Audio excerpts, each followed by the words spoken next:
Hello and welcome back everyone to Adobe Live from the sofa here in the UK. Today we have Simone with us. Welcome Simone, how are you? Hi, good, how are you? Yeah, good, thanks. And of course we have Emma, our new community manager, and we have loads of people in the chat already. So guys, if you do have questions, pop them in there. Emma and I will read them out loud.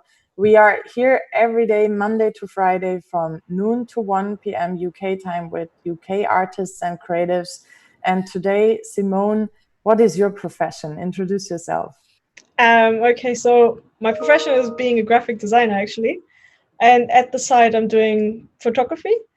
And today I'm going to work about my photography, which I'm doing by side work. It's like a personal creative project that I've been doing since I think like 5 years now. Yeah, I just think I just really like minimal architecture photography. And yeah, I would love to share some of my work with you. Yeah, show us some. So this is my Behance profile, and maybe I can start with showing one of my latest work that I've done. This is a night series, and so basically I was shooting buildings in the sunset or the sunrise, and edit them, yeah, in a very minimalistic way. Later on this session, I'll show you guys how I'm editing my work, and then I think it will become a bit more clear about my process and yeah, how I use photo. Mainly, I'm using Photoshop as the editing tool, and yeah. How did you get into photography? Sorry. That's exactly my question. Thanks, Stephanie. Sorry, think alike. My graphic design studies. So I'm from Berlin, and I studied graphic design, and then as part of my studies in uni, we had photography, of course, and then yeah, that's how I got into it. And what brought you to architecture itself? I developed a passion for it because I really like exploring pattern and shapes and colors and stuff. It just goes very well with graphic design, and also the fact that you can be outside exploring a city. Yeah, so that's the way I got into it. And yes, something that's really quite striking immediately with your work is what reminds me of yesterday with Ijitu, which is this collaging approach as well. So this probably comes from your graphic design background, but you're really able to see those geometries. How I create these images, because sometimes it's actually, like you said, is like a collage kind of thing. So I'm composing them, and yeah. Looks very cool. How did you come up with the color scheme? Color scheme. I just like exploring colors as well. So it depends how the building looks like it looks initially, and then what kind of theme I'm going for. This one is my photo series in Malmö in Sweden, which I've done last year, and it was basically in the summer, so I thought pastel kind of colors would work very well. Yeah, you have this Wes Anderson like color scheme, and I was binging on Wes Anderson yesterday because of you. So yeah. So no, there's such a nice quality to it in that sense, and the kind of punchy pastel. Yeah, I love the color scheme too, and also the lights and the composition. How you cut it and just keep it by itself. It just looks really like an own piece. Thank you. And in terms of your kind of exploration process, you said that finding those buildings is just a sense of you getting lost, right? So you just have camera in hand and go out exploring, or how exactly. Does that happen? So there are two parts. Sometimes, obviously, you think about what kind of buildings do you want to shoot, what area do you want to explore, or if I have a theme like this night theme thing, obviously. But yeah, it's mainly going around the city, exploring stuff, and keep my eyes open. Yeah, that's how I find these buildings.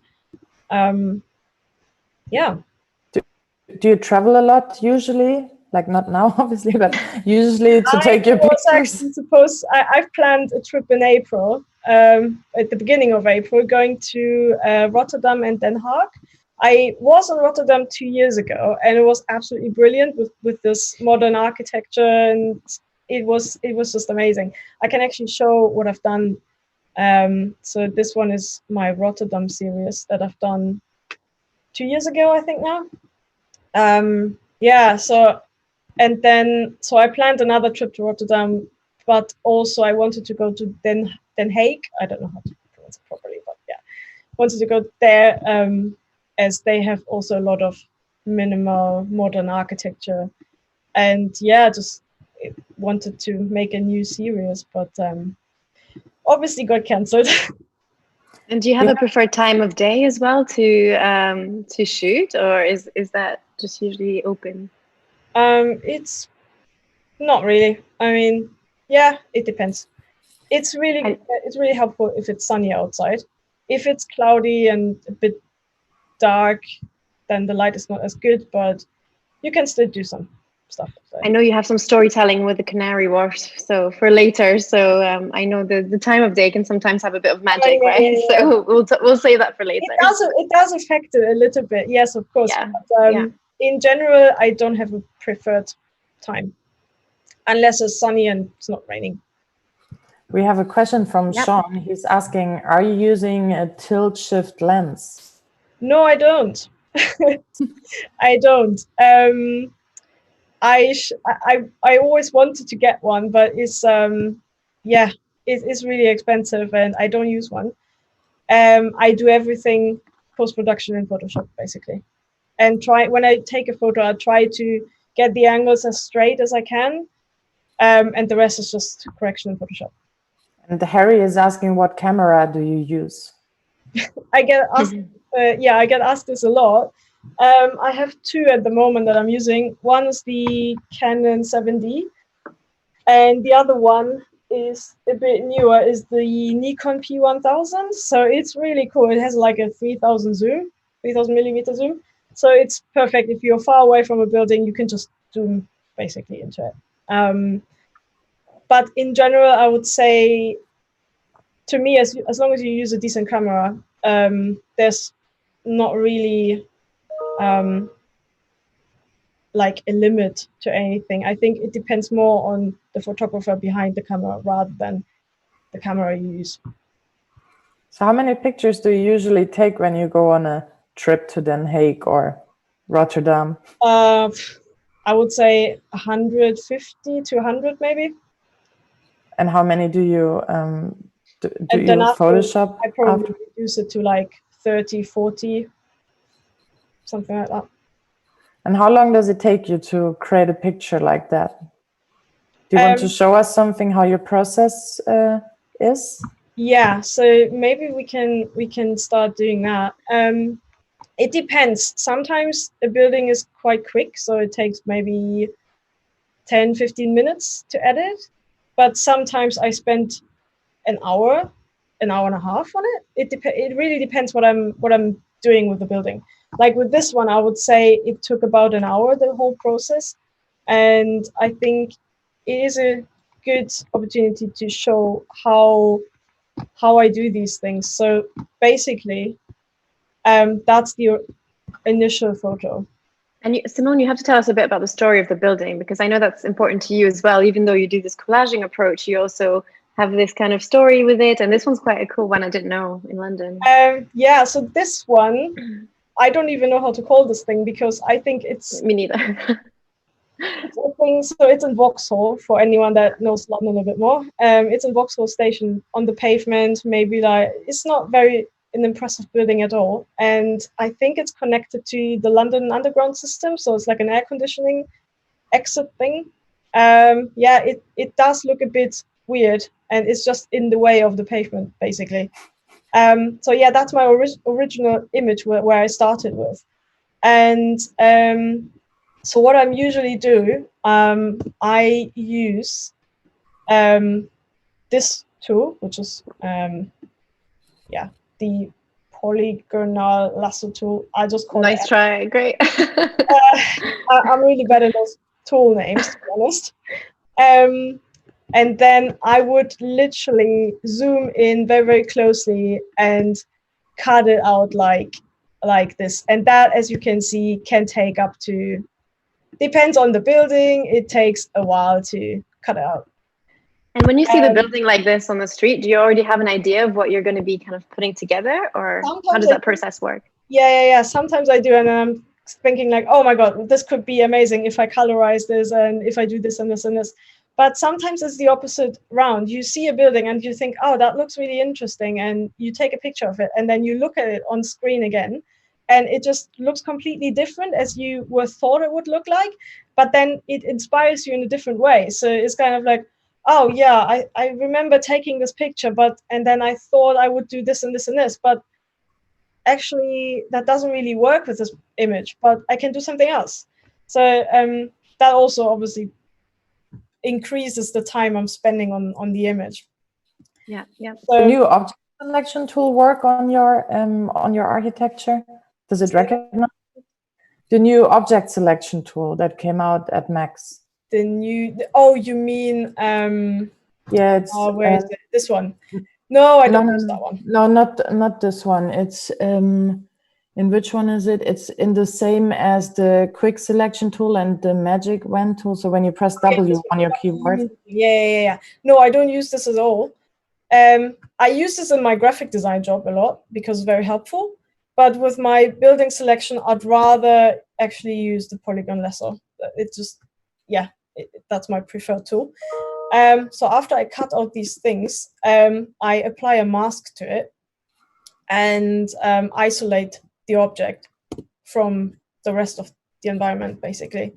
And then I start, and then I can start colorizing things, or I can use like those healing patches or the stamp to correct, like, for example, these kind of little things we could correct with the spot healing. We have to select. We already have Sandrine in the chat who's asking, do you process the skies differently than the rest? And it's coming, Sandrine. You will show a little bit more with that. But exactly. Generally, yeah, obviously. I mean, the sky is never real. In none of my pictures, the sky is real. Yeah. So I just simply having a gradient library that I created myself, or I simply just use the gradient tool, which you can find in here. And if you click on here, you get another window, and then you can edit the gradient in a way that you want.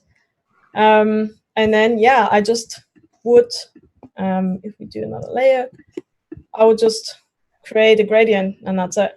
And that's my sky. Do you add new gradients occasionally, or do you stick to the ones you have created?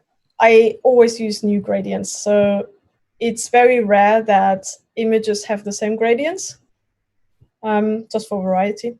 And it depends on the picture as well, what kind of color scheme fits with the image and stuff. So yeah, if I colorize these things, prepared that obviously, I have a colored layer which I put on the color mode, and this one is also on the color mode, and then obviously it would just apply on specific parts of that thing.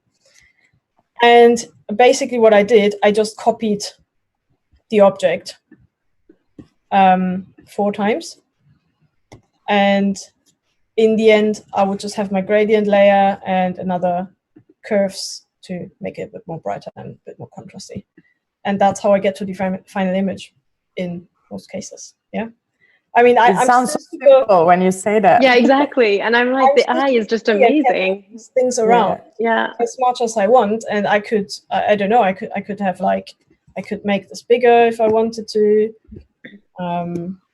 And how do you find it just leaving it and saying, okay, this is it, I'm finished? Because I could play all day like this, you know. Oh, really... yeah. It's true. But I think after my attention span is quite low, so after an hour I get bored of it. And then so that's when you leave it. That's enough now. So yeah.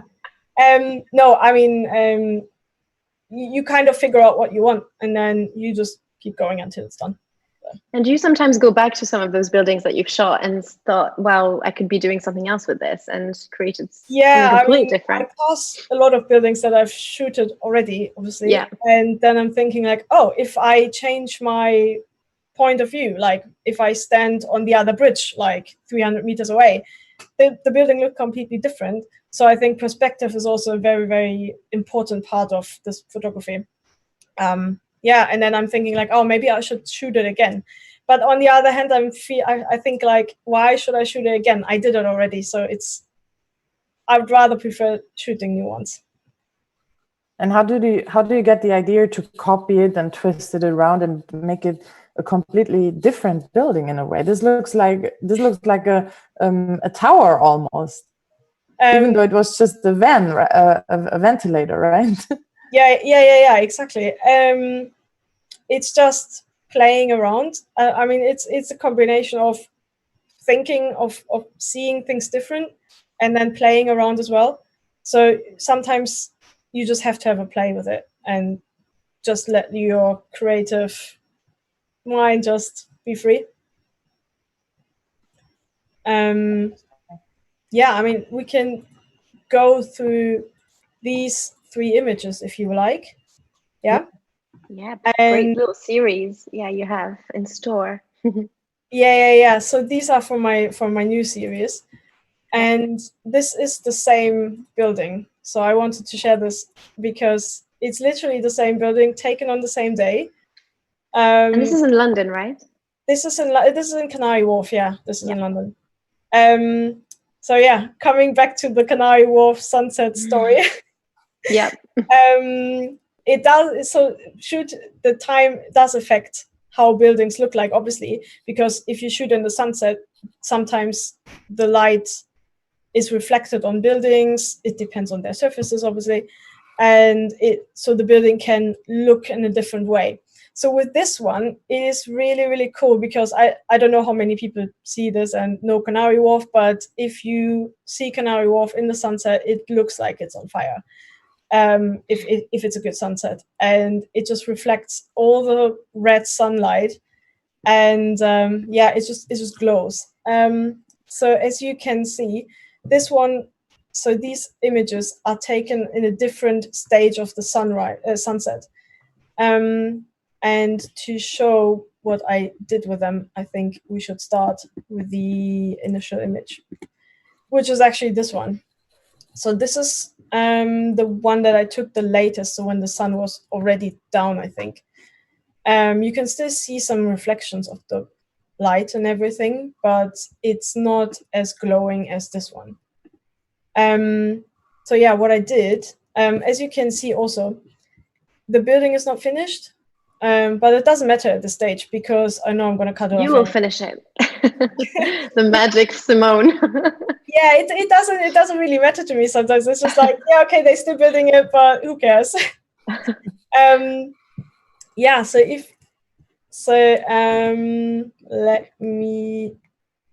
I cut it. So basically what I did, I cut it out with my L tool, obviously. So I zoom in and make sure every step is correct and stuff.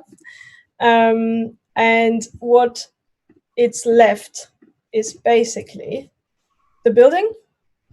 So as you can see, so the building is left, and I even cut it out this edge here. And then I reflected it as well. And then, so what I did is you kind of take this layer. We can just quickly do that. If you press Command J on your keyboard, then it just duplicates a layer. Command T, so you can transform it. And then if you hold Command, you can do a perspective transformation. So that's really, really helpful in my process. So what I'm doing is, if I have this one, and then I have that one, so I can just take it, put it next to it, and because I cut out everything quite straight, So yeah, I can just transform it, and if you hold the command button, then you can have the perspective transformation, and then kind of doing this stuff. And that's a really, really cool process, because it's just, and then obviously you get to zoom in closer and see that everything matches up, stuff like that. Yeah, and then you would press Command J again, Command T, and then you have this one. If you go in edit, transform, flip horizontal, there you go. Press Command, having the perspective tool, and there you go. So satisfying. There we go. So now you can just keep, I mean, you can basically just keep playing like this. And then, so I'm switching this off because I don't know what I've done after that. So yeah, that's what I did, and that's how I created this building in here, also with this weird cutout form thing. And then, so we can get rid of these. And then what I do, which is another important step, I just have a lot of color corrections, where I basically use these adjustment tools like levels, brightness, curves. I really like the color balance tool as well. If you click on that, you can, yeah, do these kind of things. Also, you can choose between highlights, shadows, and midtones, so that it's going to affect different parts of the image, obviously, which I really like. And yeah, so what I really, really like is the selective color tool, because then you can actually select reds, cyans, blues, and then play around with that, obviously. So as you can see, it just only affects this part. If you watch that part, if I play around with these things, it would just affect these parts in there. I don't know how well you can see that. I can see it. Yep. Yeah. Okay. Yeah. So that's really, really helpful in terms of changing colors. Yeah. Yeah, we have a couple questions. James is saying it's really satisfying. Love it. A lot of people are loving the style, saying it looks amazing, from Kirsty. And we also have a question from Sandrine, who says, did you ever use the vanishing point tool? No, never. You're like, nope, I don't do that. Sorry. Also, on this series, because it's a little bit later on the day, the original image, as you can see, is quite grainy a bit. So what I did to my fake background sky, I applied a smart filter, which is a noise, so that you can see a very, very smooth transition between the fake sky and the image. So it does look even more real then. Do you ever find stuff when you start zooming in as well? We were talking about this yesterday. Oh, you can zoom in so well. Obviously, I mean, if I zoom in a building this close, I mean, you can see literally everything. I mean, I could remove this kind of stain in here if I wanted to. There's a weird red spot. I don't know what this is. So I don't know. If I wanted to remove this, you go to the layer. I would use the J tool, which is the spot healing brush tool. Yeah, and then just get rid of it, I think. Easy. So you could do these, but yeah, so I'm just, oh look, there's another thing I could remove. So easy. I really like this tool, this spot healing tool. It's just super easy. It's just a click, and yeah, usually removes everything that I want. Oh, again, there's another thing.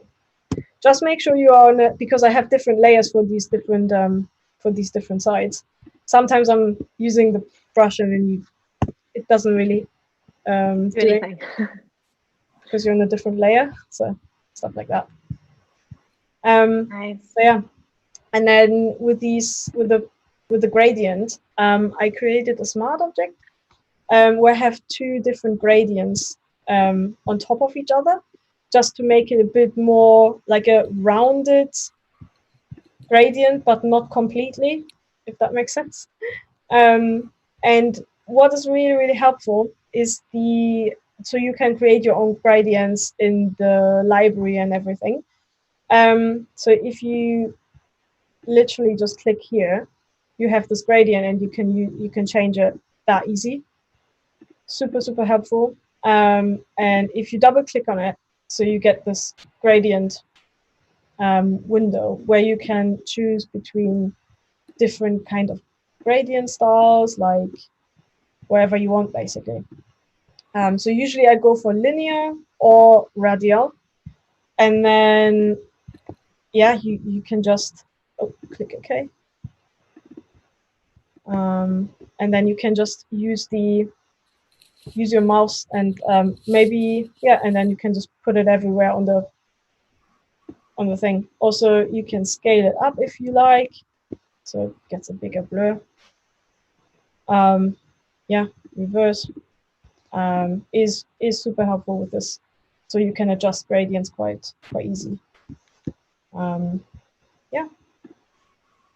Do you also print your artworks once they're finished? Yeah, that's something that I'm working on. I do print stuff, but I need to get better at this. Yeah, I need to set up a proper. I mean, I have a few collaborations with online print stores, but yeah, I need to get better in prints. I would definitely want one. I'm first on your list, and they look great. Definitely something on my list. Yeah. Are you experimenting with different textures to print on, or what holds you back? what makes you say I need to get better at it?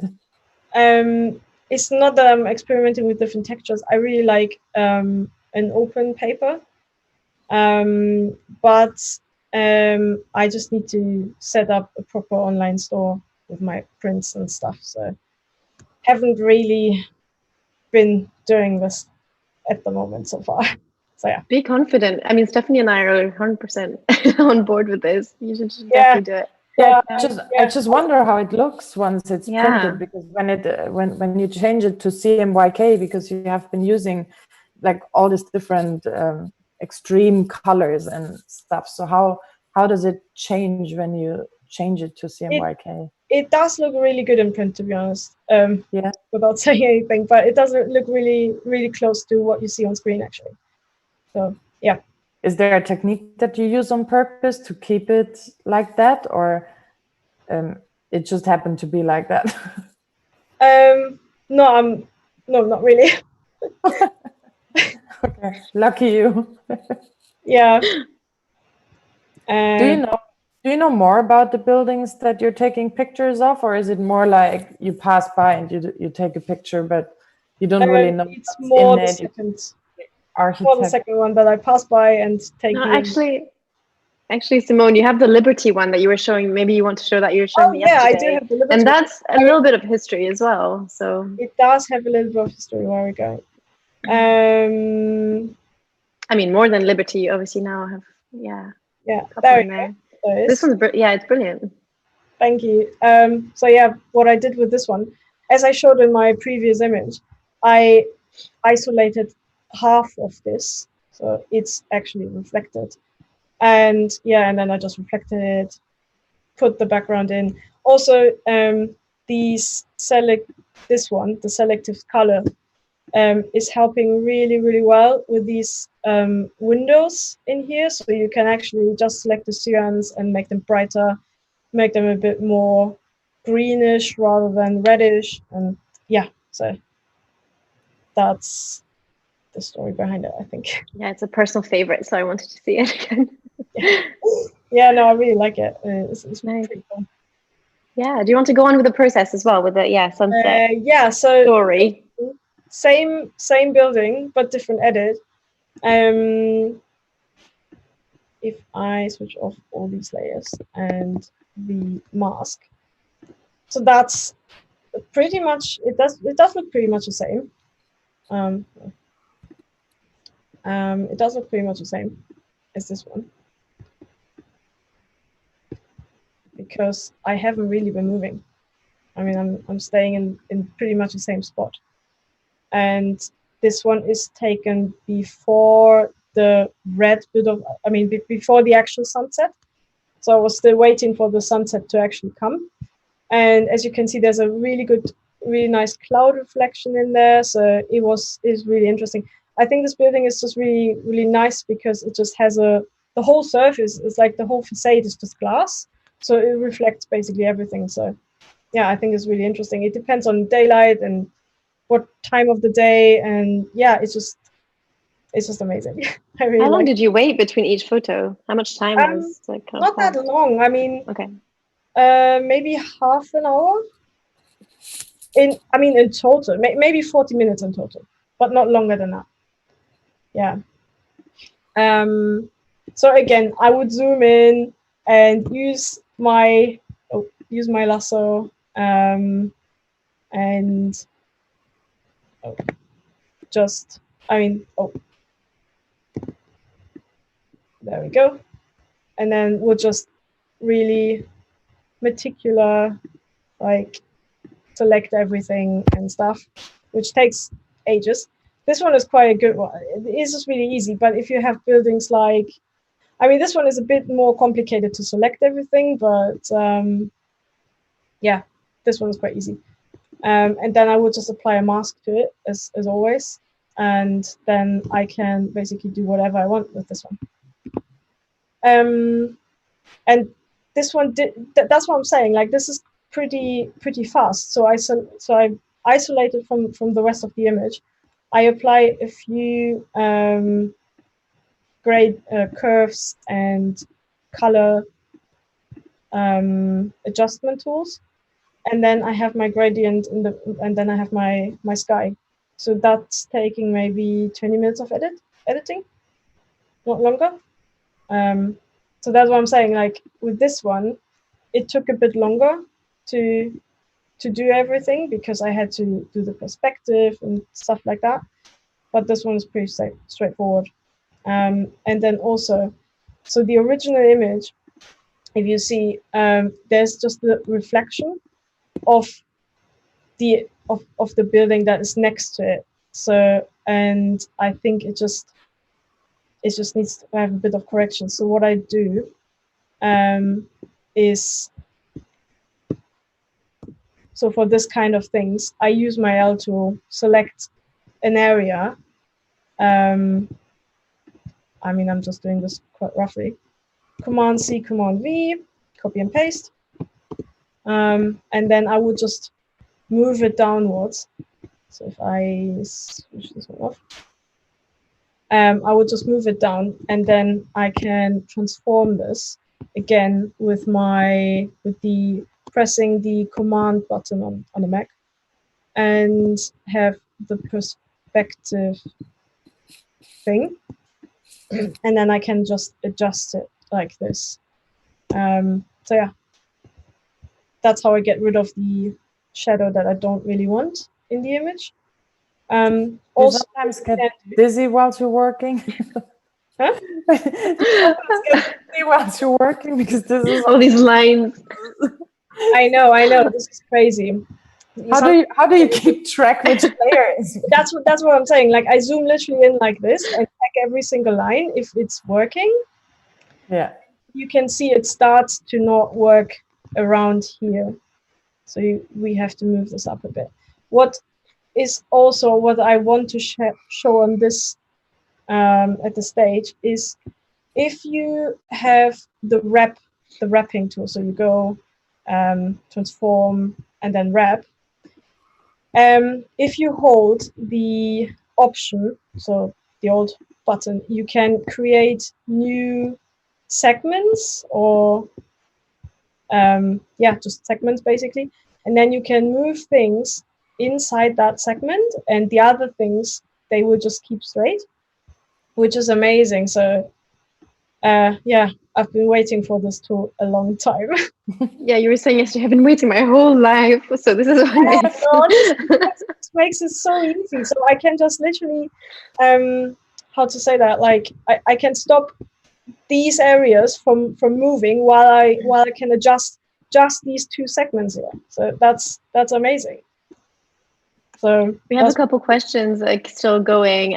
Great compliments for your work from James and Sean. Sammy is asking, apart from buildings, have you tried any other subjects to work with? As in photography wise? Yeah. Yeah, I do like still life photography a lot. Okay. Just where you just kind of adjust the lights and everything. So I like it a lot, but I don't do it very often due to work and other life. Yeah.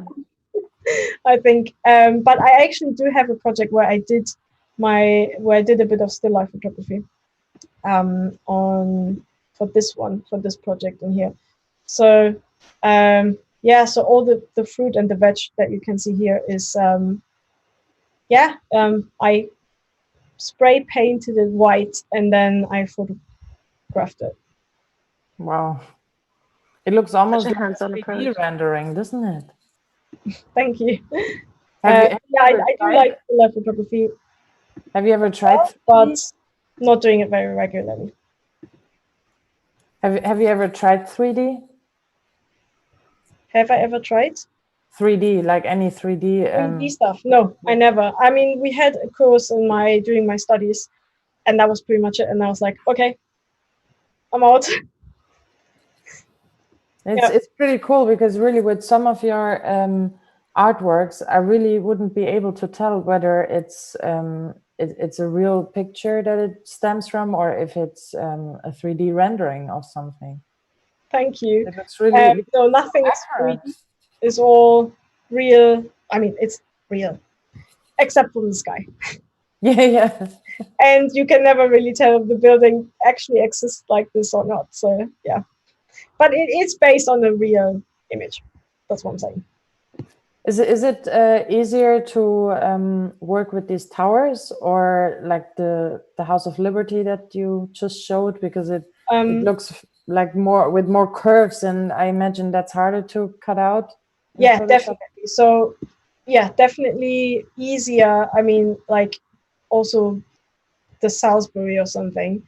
It is obviously easier to cut out a building that looks like this, obviously. But yeah, I mean, it doesn't really matter. But yeah, it is kind of nice if you have a building like this and you think like, oh, that's gonna be a nice, quick and easy cutout. We also have Harry who's asking, do you edit using a tablet? A tablet, like a graphic tablet? Yeah, I do. I like it. I think it just makes life easier. Yeah, personal preference, I guess. What are you doing these days? Are you still taking pictures? Are you still going out, taking pictures of buildings? Quiet London, probably, yeah. Well, yeah, I'm limited. Now you don't have to cut out the people in your picture anymore. Exactly. Yeah, true. I've never seen the city so empty, so that's what makes life easier. At the moment, I don't go out. I mean, I do go out, but I don't take pictures at the moment because I just finished this night series, and just taking a few weeks break of taking pictures and images. But I will go eventually, for sure. And what's been your favorite destination for kind of architecture photography, or do you have a special memory of going somewhere and just, yeah? I think Malmö and Rotterdam was really good. Just because of the architecture and things. What's been on your list for a while still? Well, apart from Den Haag, really would like to do Barcelona at some point. I mean, and then a bit further away from Europe would be also really cool, like somewhere, I shouldn't say that, but somewhere China maybe. Somewhere China when it's a bit safer to go. That would be amazing with all the skyscrapers and things. Maybe even like Dubai or something. And definitely America would be also really cool. But I think that's like further away anyways. In time as well, further away. We're just making you dream. Yeah. We had a question. One day. We had a question from James. He's asking, in terms of ownership, these lovely photos are famous buildings. Has anyone tried to remove your work from your channel? Not yet. Not yet. Still to be challenged. do algorithms recognize it or not? Because I mean, yeah, you're taking a picture of a building, but you're changing it in a way that it's not recognizable at first. So I wonder if, like, this algorithms in the background even recognize it or not. Possibly not. Yeah. I don't know. You create an own artwork out of it. That's how I feel when I see your artworks. It's not like a picture of, like, an architectural picture of a certain building. You make your own kind of building out of a building, in a way. I do. Yeah, I do. I basically, yeah, oh yeah, that's a good thing. Because this one actually. Nice transition. Yeah. This one actually, it's just sort of parts, basically. So yeah, it doesn't really look like this. This one is a building in Berlin actually, so not in London. But yeah, so what I do is, again, I just love this tool. I can't just repeat myself. Cutting out things, and then I'm just super free and create wherever I want, basically. So I can move things, make them bigger or not. I mean, yeah. So that's what I'm doing. You're playing Lego, basically. I was about to say, yeah. Once the work is done of, like, cutting it out, you're just building. After I take it, I'm a bit like I don't know how to say that, but a bit like an architect. So I can just whatever, really. So yeah. Photoshop architect. Have you ever worked with architects together? I haven't, no. But yeah, so that's what I do with buildings normally. And then, as I said, so in this one I have a color balance that I only apply on the windows for here. So if I think I've done something with the shadows. But yeah, as you can see, it just will change and affect only the windows because of my mask in here. So, and then I'm doing the same thing. That's how I colorize things. Yeah. And then. But you never actually use a brush tool and paint over it or anything like that. Not really, no. I mean, only for masks. I use the brush tool only for masks. Otherwise, no, I don't really use. It's very interesting how you can achieve that just with the properties, basically, and just by getting the sliders back and forth, and then it looks like, yeah, completely. Yeah, and then also, artwork. as I said, like only specific parts. So masking is a really big part in my work. Do you ever put two buildings next to each other in an artwork that that are not next to each other in reality? I do. In this one, if we go down to the bottom, I think. Sorry to have to go through all of this, but it's cool. You can go slower. I like to see them. Yeah, we're going through them. Tell us some stories. Maybe you can tell us where they are. Yeah. So this one is in Stratford, and it's actually just one of it, but I just duplicated it, and it looks like there are two next to each other. That one is in Stratford again, and it does actually has this hole in there, which is really interesting. I don't even know how they built these things, but yeah. So these two, they are this is the same building, but as I said in the beginning, from a different angle, from a different perspective, and I thought this was really interesting because this one.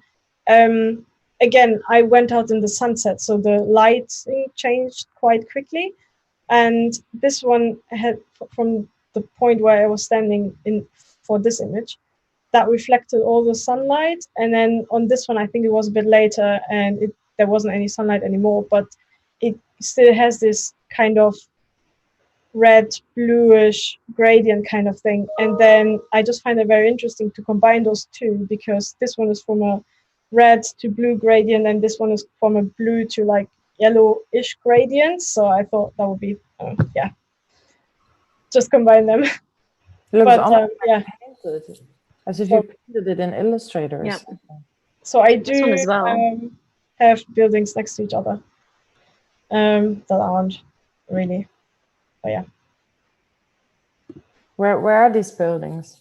When you click us through, maybe you can tell us. Okay. Make us travel. Yeah. We can't. So. Make us travel virtually. We play a game. We have to guess if it's in London. Okay, guess. This is not in London, no? Yeah, it's not in London. But then, I mean, we could go on and on and on. I saw something similar. It was a silo. It was in Johannesburg, but no, it's not that far. It's in Berlin. Oh, I should have known. But is it a silo? I mean, a silo can be anywhere, right? Yeah, it is. It is. It's like an I got that right. That one is again in Berlin, in the same area.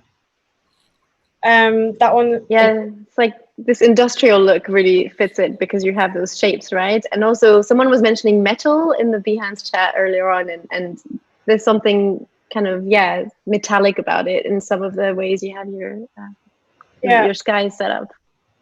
Yeah. So it depends. So these two are the same building, but just from a different angle.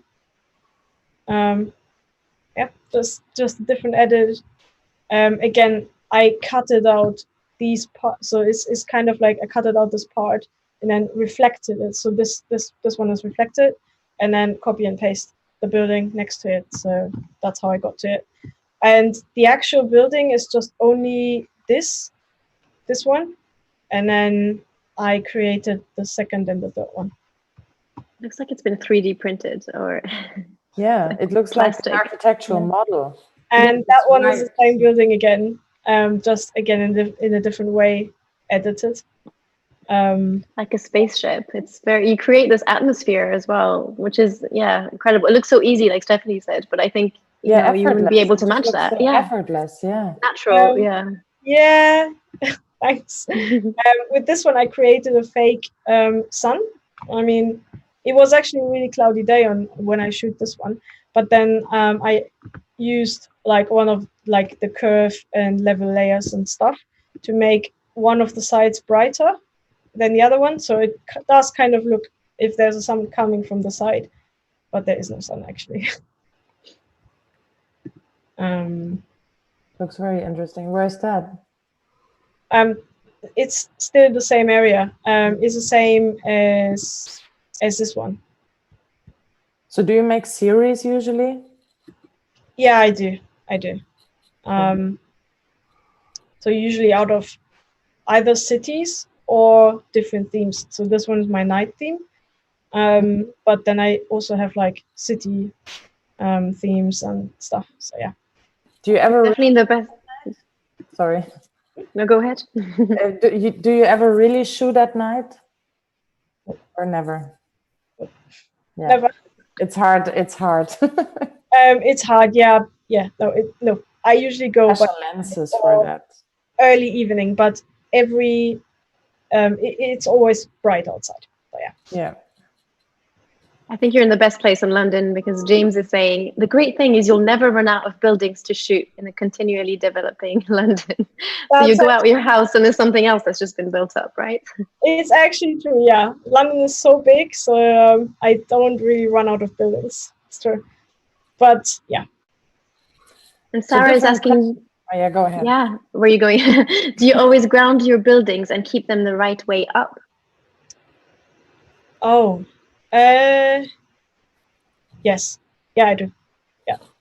You're realizing things. We're helping you just discover your own styles today. I think when I started, I flipped them and reflect them in a weird way.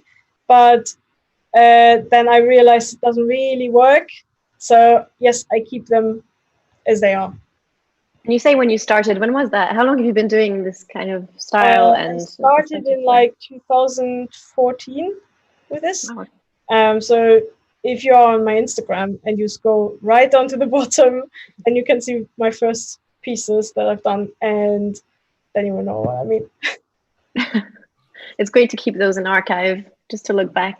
Yeah, exactly. I have a different question for you, Simone. So we are planning, as you might know, every Friday we have Tony as our guest. And tomorrow we are planning a fancy dress Friday live stream. What would you wear? Oh, what would I wear? I can wear anything, yeah? Yeah. Good. It's I mean, fancy, sure. fancy dress. Like, what do you have at home? Can you come as a building?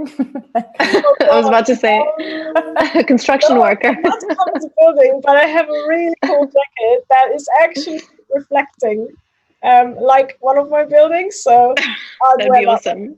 Okay. You'll have to join for the stream tomorrow with Tony and make sure you're sending us your photos. Yeah. We will have a hashtag, and we will.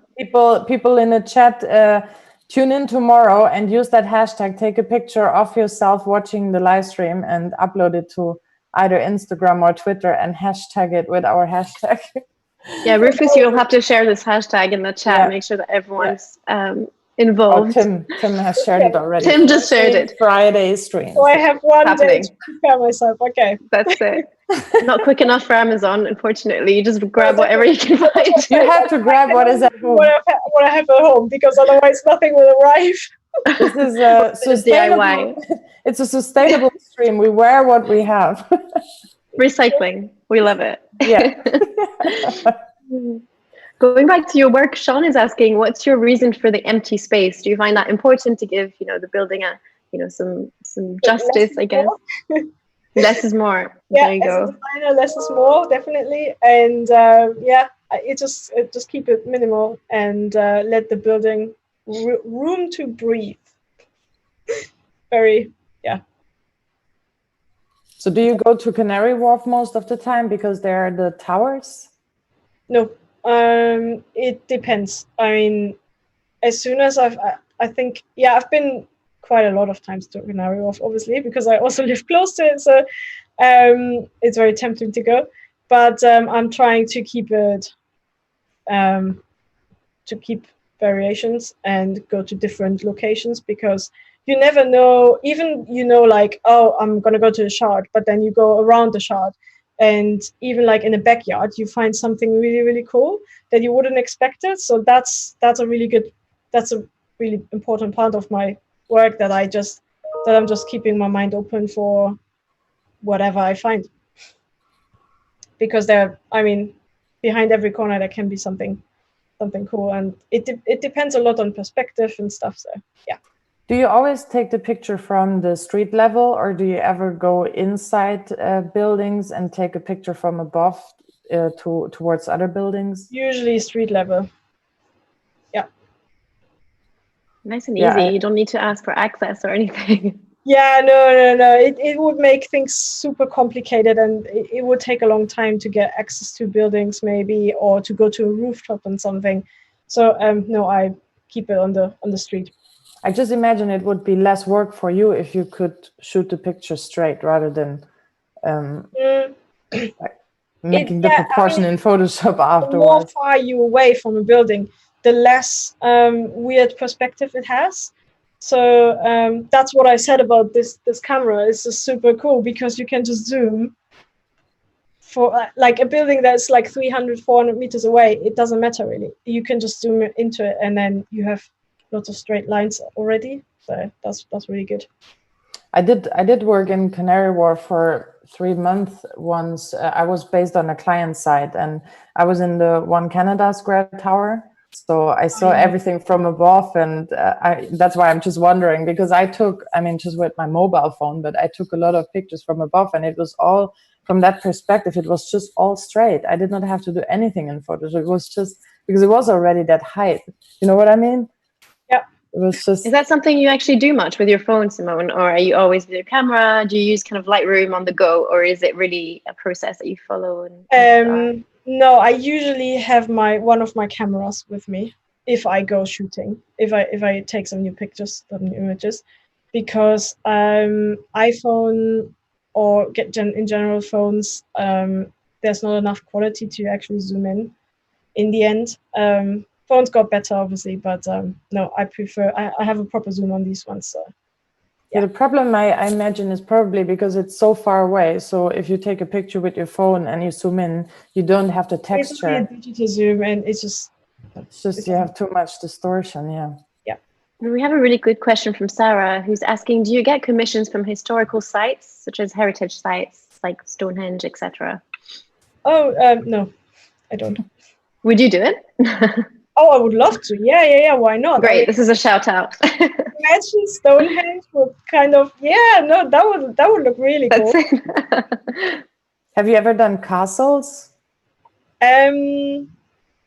No. I think I'm more focused on modern minimal buildings rather than older ones, just because they inspire me more. But doesn't mean that I can't have that at some point. Do you also use Lightroom? Nope, never. So you go straight into Photoshop. Specialist. Straight in Photoshop, because I think it will. You've seen my process, and I can't do these things in Lightroom. I think it just doesn't give me the opportunity what I have in Photoshop. And if we go back to your Behance as well, do you have a highlight project? Stephanie, yeah, and then we can also go with the questions. But I'd love to see more of your work as well. Yeah, same. Go ahead. More of my work. We want more. I think I'm running out of things, actually. No, you're not. There's plenty. You have a whole city ahead of exactly. in front of you. No, but tell us a bit more as well about the story and where those buildings are. This is Berlin again, right? Sorry? This is Berlin again. This one is Berlin again, yeah. It's in the east. The part is called Marzahn. And what I wanted to show with this one is that every single building in there is looking quite similar. So it's quite historical as well because of the wall and things. Yeah. Is it all residential buildings or office as well? No, these are all residential. Wow. Yeah. Yeah, I wanted to ask, do you ever make animations with these buildings? No, but I was thinking about it because it would be really cool if I could animate the sky changing the color, but then also the building changes colors at the same time. I think that would be pretty cool. Yeah, with the sunset one, it would work really nicely. Oh yeah. Please do that and come back. Okay. Love to see it. Next project, animated buildings. That's it. Sean is asking, how do you organize without Lightroom? How do I organize without Lightroom? Or you love the... She's German. Chaos. It's natural. Fine. Apologies for being ignorant. How do you organize with Lightroom? I don't know. Okay. Well, with folders and stuff. Yeah, all sorts of OCD tricks. Folders and yeah. Sandrine is also... Sorry. Yeah, go ahead, Stephanie. No, I just wanted to say, I believe if you do, if you animate these buildings, you can really hypnotize people with it. I'm sure. I'm sure too, yeah. I should look more into it now that I have a bit more time at home. Yeah, and actually you have some recommendations for your next adventures. Sandrine is saying, I would clearly see that kind of multiplication of building at the Brighton Pavilion with all the domes. Pimlico in London has a great variation of buildings. Yeah, West London, you need to venture out a little bit as well. Okay, I see where Victorian. I need to go to West. You can take a picture of the Adobe building. Ooh, that's a good one. Good project. Yeah. Okay. Yeah. And you can come to our rooftop, not now, but you know, afterwards. At that point, maybe in like 2 months' time. Yeah, I'll invite you. Yeah, I'll invite you over. You should definitely take a picture from our rooftop. For that. You will love it. Challenge. Nice challenge to be accepted. But we're nearing up our time, Simone. So just wanted to see if you had any final words of wisdom you wanted to share, final piece of work. Final piece of work. Well, in general, just I don't know, keep being creative, guys.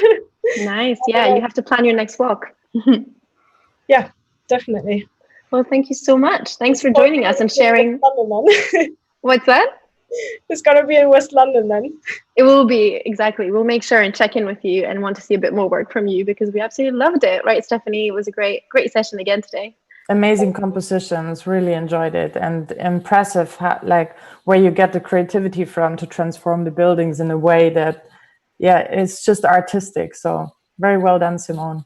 And of course, thank you all for joining in the chat, and tomorrow, Fancy Dress Friday. Oh, yes. Fancy Dress Friday.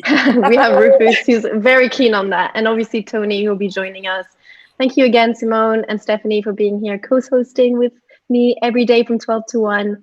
And thank you in the chat. You've all been wonderful, firing all the questions away. So see you all there here on Behance tomorrow, 12 to 1. Thank you. With your fancy dress. With your fancy dress. Bye, guys. Bye-bye.